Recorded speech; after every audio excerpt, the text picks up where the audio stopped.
भोजपुरी में गजल गाई।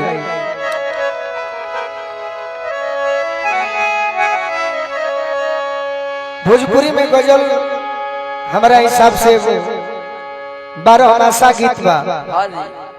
विरह के बाद बा पति परदेश बाड़न, पत्नी घर पर बाड़ी। एगो भरत शर्मा जी लय गोले रहनी, आर्य की बिना रे गवानवा सजनवा। क्या बात है, क्या बात है। बिना रे गवानवा सजनवा,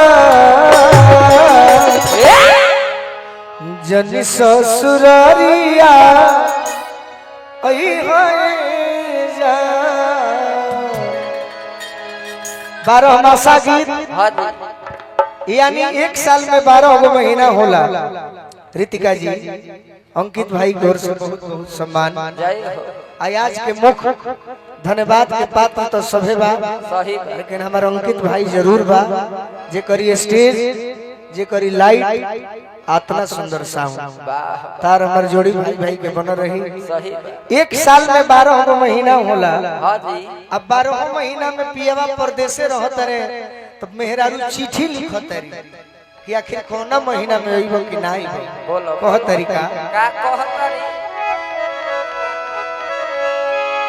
भूली गइला भुला गइला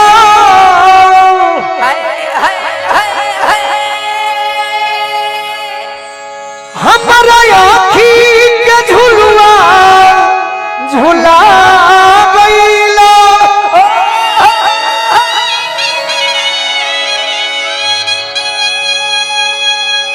हम सूखी के काट हो गइनी ए राजा जी।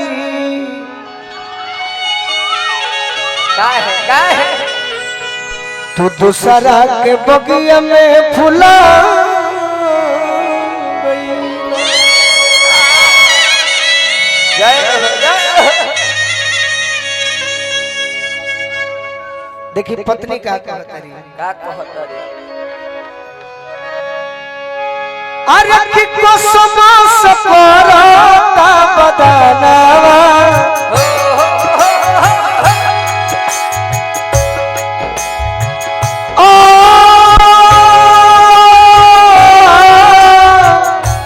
जय हो जय हो।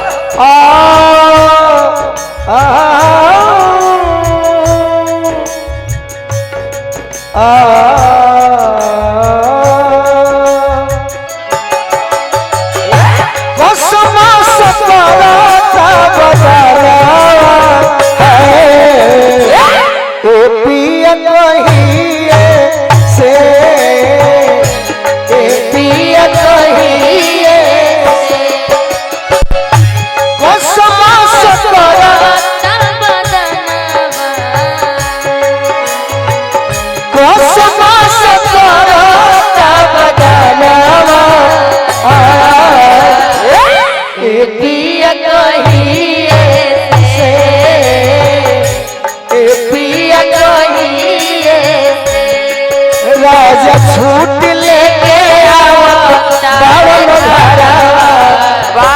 आज के फोन आई छूट लेके आज टेलीफोन आइल हो। पिया कहिए से, पिया कहिए से। विश्वामित्र चाचा के बहुत बहुत सम्मान। हमारे भाई सिंटू जी के भी बहुत बहुत सम्मान स्वागत। जोड़ी बन रहो और जल्दी हमारे को भतीजा हो जाए कि फिर सोहर के प्रोग्राम सारा तस्त में होके। और अब कहतरी एडवांस में गावे जला सोहर हो जाएगा। जुग जुग जिया सुलाला नामा भावाना बाकी भाग जागल हो। जुग जुग जिया सुलाला नामा भावाना बाकी भाग जागल हो। ए ललना लाल होई है कुलवा के दीपक मनवा में आस जागल हो ललना लाल मई है गुलवा के दीपक मनवा में आस लागल है पिया कहिए से पिया कहिए पत्नी को हतारी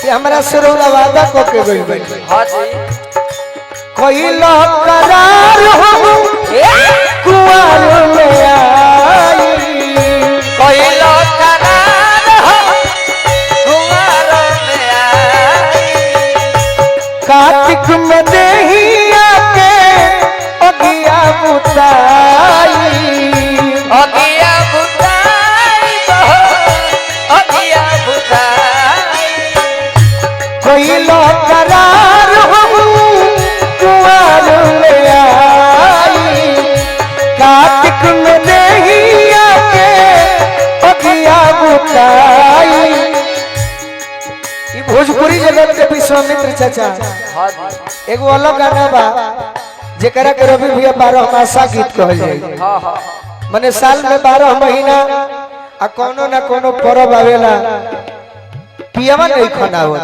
सही कैलो करार हम कुआर में आई आई पहला बात कार्तिक में देहिया के अगिया बुताई तीसरा बात कहतरी का हो अरे रही रही साले आगहनावा रही रही साले आगहनावा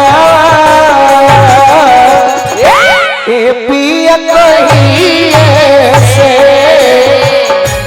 ए पिया कहिए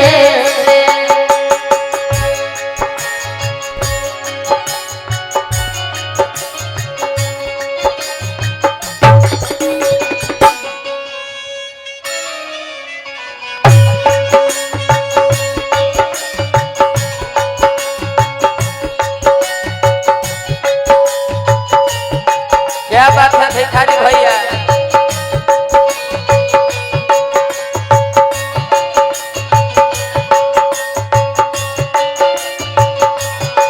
ये पिया कहिए से, ये पिया कहिए।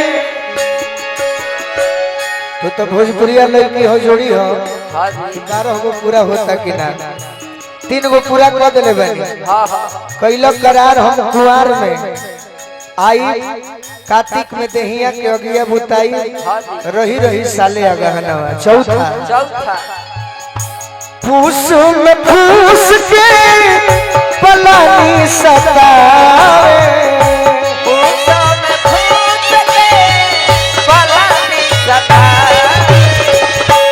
माघ के चार हमार हर के हिलावे हर के हिलाए हो, हर के हिलाए। अरे भागवरी जागी के बिहाना हो, हो, हो, हो, चाहे फागुन फागुन में फीका कोई लगाना ए सैया तो ही ऐसे पिया कोई और सोचनी साढ़ में जुड़ा जाई तुम्हारा जुड़ा जाइत माना हो, जुड़ा जाई मनावा सवनो सपना में बजोरी चला बजोरी जाना हो, बजोरी जाना। और भगवारी जागी के बिहाना हो, हो, 9वां महीना है भगवारी जागी के बिहाना ए पिया कहिए से ए पिया कहिए और चैत में कोटनिया हो, हो, हो, जेठवा जलावे ओ गया ए पिया कहिए से कहिए